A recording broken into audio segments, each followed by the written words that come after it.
Hello students, कैसे हो बच्चों? उम्मीद करता हूँ बहुत अच्छे से होंगे। मैं एक बार फिर आपके सामने 10th क्लास का चैप्टर 5 अरिथमेटिक प्रोग्रेशन लेकर हाजिर हो गया।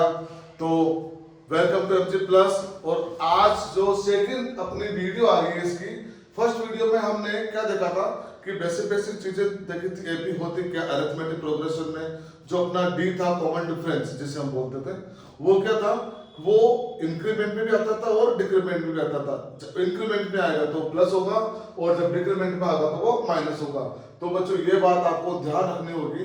डी निकालने का सबसे अच्छा तरीका यही होता है कि निकालने से पहले ही पता लग जाए कि ये पॉजिटिव में आएगा या नेगेटिव में। ठीक है, तो अपने को पहले एपी देखनी होती है। एपी बढ़ते हुए जा रही है या कम होते जा रही है। अगर एपी बढ़ते हुए जा रही है, सपोज करो एपी बढ़ते हुए जा रही है, तो ए डी किस में आएगा? पॉजिटिव में। और अगर एपी डिक्रीमेंट में जा रही है तो डी किस में आएगा? नेगेटिव में। ये चीज ध्यान रखना है। नंबर भले पॉजिटिव हो, लेकिन अगर वो डिक्रीमेंट में है तो डी अपने पास यहाँ पर नेगेटिव में आएगा।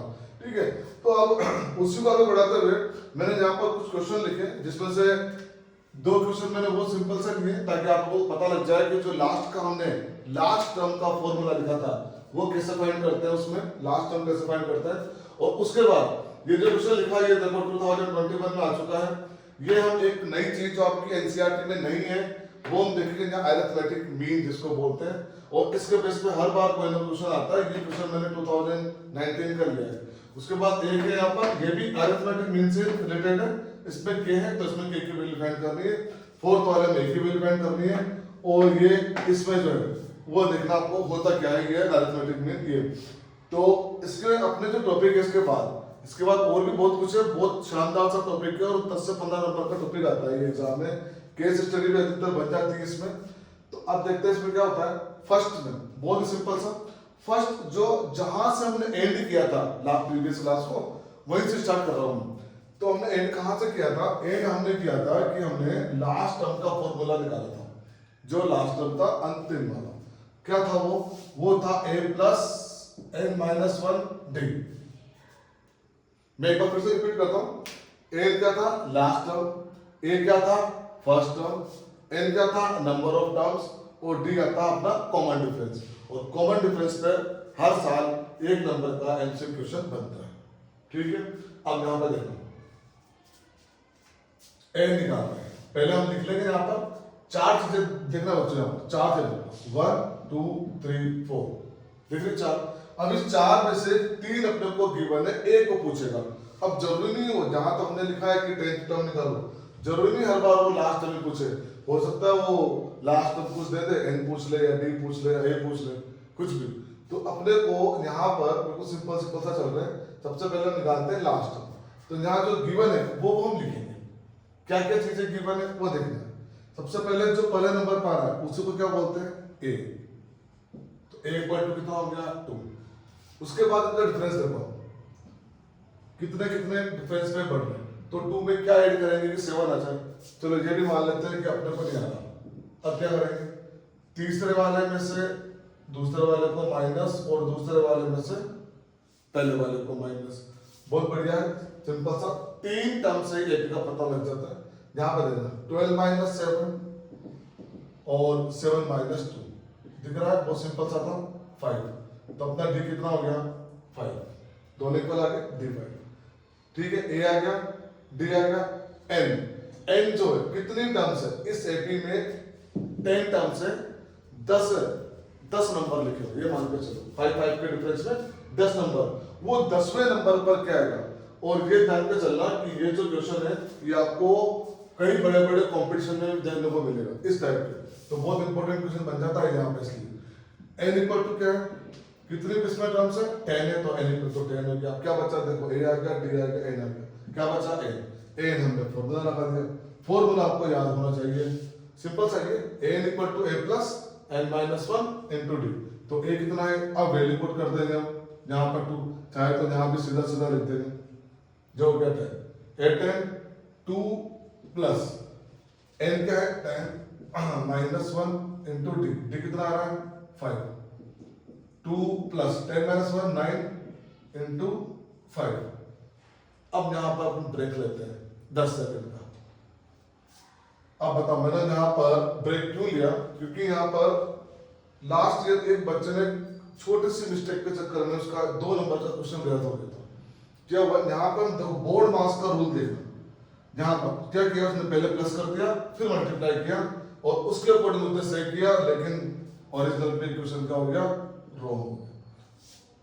क्यों हुआ? क्योंकि हमें यहाँ पर कैलकुलेशन में बोर्ड मास का दिमाग पे रखना है, बोर्ड मास को ध्यान में रखना है। तो सबसे पहले जब प्लस भी आ रहा हो मल्टीपल भी आ रहा हो तो पहले हमें मल्टीप्लाई करना होता है, ये ध्यान से करना। कई बच्चे क्या इजी समझ के अच्छा 2 + 9 11 सबको पता है, 11 को 5 से क्या 55 आंसर। अब वो बाहर बड़े खुश होकर आते हैं कि अरे आपने तो सही किया है, पता पड़ता है ये लोग कैलकुलेशन में मिस्टेक करते हैं। तो ये चीज का ध्यान रखना है और उसके बाद करना है प्लस।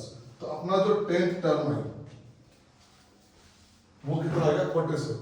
अब यहाँ पर कुछ बच्चे सोच रहे होंगे सर इतना करने की कहाँ जरूरत आ रही थी, सीधे सीधे 10th निकाल लेते। 10th होता है a - 90 होता है, करेंगे ये भी करेंगे, जो शॉर्ट में होगा वो सब करेंगे, लेकिन पहले बेसिक चीजें तो आए।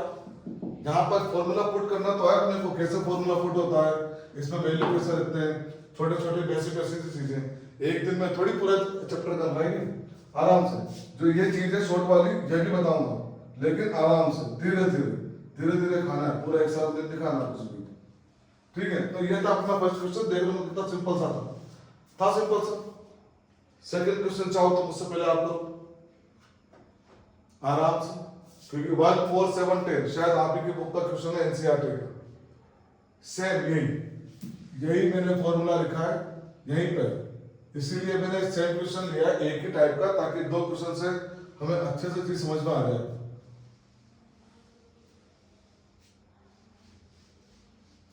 ठीक है, और सब चीजें मैंने छोड़ दी। यहां पे देखना अपना एपी क्या था 1 4 7 10, और इस बार ओनली हमसे पूछा है 7 टर्म पूछिए। अब यहां पर देखना फर्स्ट टर्म क्या आएगी ए आ गया यहाँ पर अपना 1, ठीक है, 4 आ रहा है फिर 7 आ रहा है, तो यहां से देखना वैसे तो डायरेक्ट पता लग ही रहा है आपको कि 3 7 3 का आ रहा है इसमें डिफरेंस, लेकिन फिर भी हम करते हैं इसको एक बार। कितना आ रहा है 3 और ये 3, तो d = कितना हो गया अपना 3, एक ही लेना है, 2 तो बस एक बार करने के लिए। d आ गया 3, a आ गया d आ गया, 10 कितना आ रहा है इस बार 7। लास्ट टर्म जो पूछा एंड वो होता है जो हमसे बिल्कुल एंड में, जो सीरीज अपनी चल रही है उसके एंड नंबर पर क्या आएगा, तो वो 7th नंबर का था, ये 7th अपना आ गया। ठीक है, अब देखो यहां पर हमने वैल्यू पुट करी, ये अपना फॉर्मूला है लास्ट टर्म का, a7 a कितना है 1 प्लस n कितना 7 - 1 ब्रैकेट क्लोज, और d कितना अपना मल्टीप्लाई में 3। ठीक है, फिर से वही 7 - 1 कितना 6, फिर से वो गलती बिल्कुल भी मत करना कि पहले प्लस करना फिर मल्टीप्लाई, पहले मल्टीप्लाई होता है, 6 3 जा 18 और ये हो गया 90। तो अपना जो 7th नंबर के जो टर्म आई वो होगा 90। ये था बहुत बेसिक सा, बिल्कुल स्टार्टिंग आपके। अगर जो डी फाइंड करना है, ए फाइंड करना है, 4th टर्म फाइंड करनी है, कॉमन डिफरेंस निकालना है, उसके बाद जो आता है फॉर्मूला उस टाइप का क्वेश्चन है, बिल्कुल सिंपल सा। अब ये 1 मार्क्स का भी आता है, कई बार 2 मार्क्स का भी आता है। देखो बेसिक में तो 100% इक्वेशन आएगा इस टाइप का, 100%।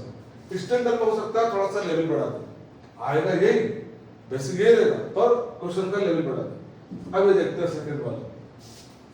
नेक्स्ट जो है find A and B so that a, 7, b, 23 are in A B. अब यहां पर अपने पास 2 वैल्यू नहीं है,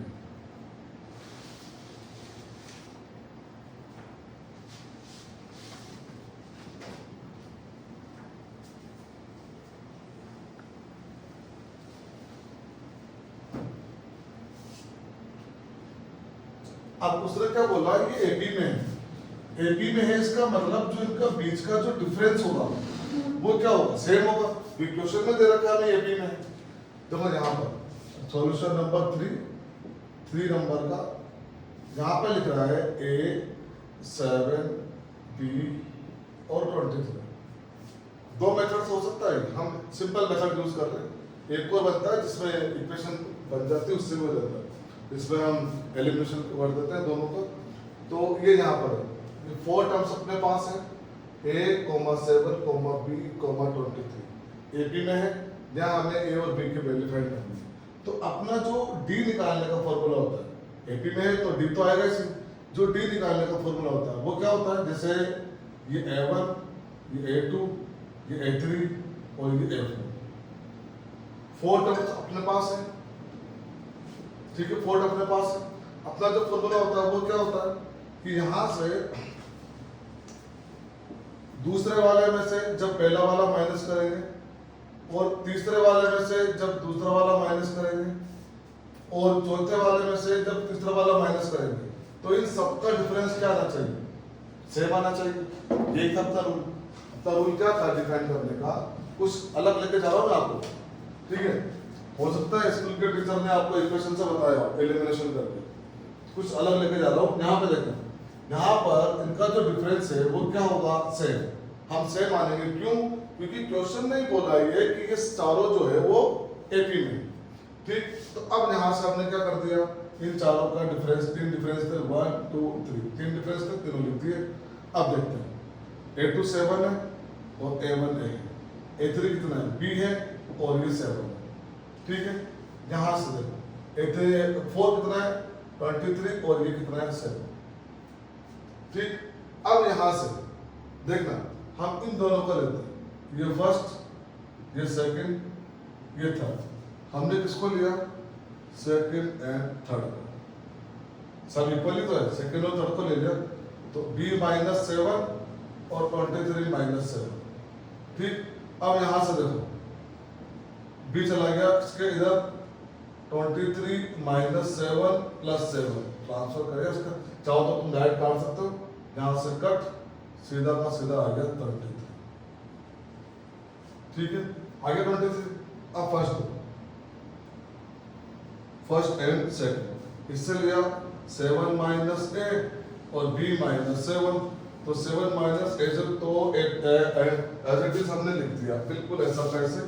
और जो b है उसकी वैल्यू फाइंड कर चुके थे 23, आया यहाँ पर देखना, 23 -7 करो, कितना हो गया, 16 हुआ। अब यहाँ से हम 16 को लाए इधर और एक को भेज दिया दूसरी साइड, तो यहाँ पर एक पर कितना हो गया, -9, एक कितना हो गया, -9 यहाँ पे,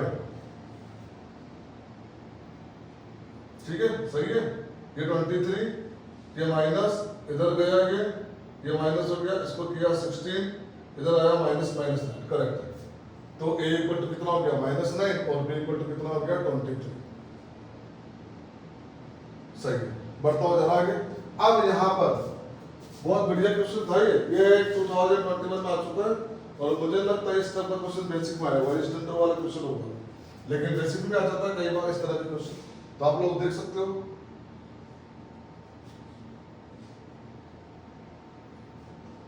अब जो क्वेश्चन हम करने जा रहे हैं, क्वेश्चन नंबर 4, वो क्वेश्चन और क्वेश्चन नंबर 5 दोनों बिल्कुल सेम है। डिफरेंस क्या है कि यहाँ पर ओनली 3 टर्म में हमें a फाइंड करना है और यहाँ पर k में k फाइंड करना है। तो क्वेश्चन नंबर 4 में देखना आपको, हम यहाँ बात कर रहे हैं am की, अरिथमेटिक में। थोड़ी देर के लिए मान लेते हैं कि a b c जो है वो AP में है। अगर ABC AP में है तो अरिथमेटिक मीन क्या होता है कि ये जो होगा a + c/2, तब बीच वाला, यहाँ पे हम चाहे तो b = लिखते, b = a + c/2। ये आपके एनसीईआरटी में नहीं है, लेकिन इसके बेस पर कई बार क्वेश्चन आ चुका है, मैंने लिख भी रखा है। देखो 2020 आया है, 19 में आ चुका है, 2019 में ये क्वेश्चन आ चुका है और स्टैंडर्ड में आया था, 1 मार्क्स का था सेक्शन ए में। तो हम यहाँ पे देखेंगे अपने पास है 4/5, a और a2। इसमें अच्छी बात पता है क्या है, इसमें अच्छी बात ये है कि इसमें 3 ही टर्म आते हैं, बस 3 ही टर्म आएगी और वो हमसे पूछेगा, कुछ भी दे देगा, वो एक कुछ भी variable x y z a to z में से। तो ये आपको पता लगाना है, ये जो है ये अपने अरिथमेटिक मीन है, ये अरिथमेटिक एम पूछ रहा है तुमसे। तो तो जब हमने क्या किया यहाँ पर 3 टर्म थे b इक्वल टू यहाँ से a प्लस c अपॉन 2, तो यहाँ पर जो b की जगह क्या आ रहा है वो आ रहा है a।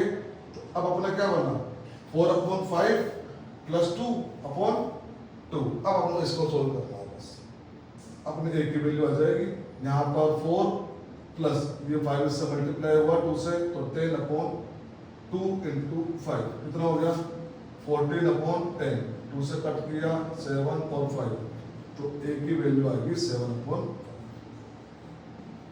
आंसर। 2 या 1 नंबर में क्वेश्चन आता है, ये हमेशा आता है इस टाइप का अरिथमेटिक मीन का, और स्टैंडर्ड में तो आएगा ही आएगा। स्टैंडर्ड में तो अरिथमेटिक मीन का क्वेश्चन हमेशा आता है, एक क्वेश्चन आपकी बुक में नहीं है लेकिन ये आएगा, क्योंकि ये एपी का पार्ट है। अगर एपी है तो अरिथमेटिक मीन भी होगा, ठीक है। अब ये जो क्वेश्चन है ये आप लोगों के लिए थोड़ा होमवर्क, सेम क्वेश्चन है, सेम लगाना है। हिंट में आपको दे देता हूं, ये a मान लो, इसको b मान लो, इसको c मान लो। अरिथमेटिक मीन फाइंड करना है, b equal to a plus c upon 2, और k की वैल्यू आपके सामने आ जाएगी। कैसा लगा वीडियो आज का? आज का जो वीडियो बहुत इंटरेस्टिंग था, बहुत अच्छे क्वेश्चन थे। तो वीडियो पसंद आए तो लाइक और सब्सक्राइब जरूर करिएगा। Thank you very much, good night बच्चों।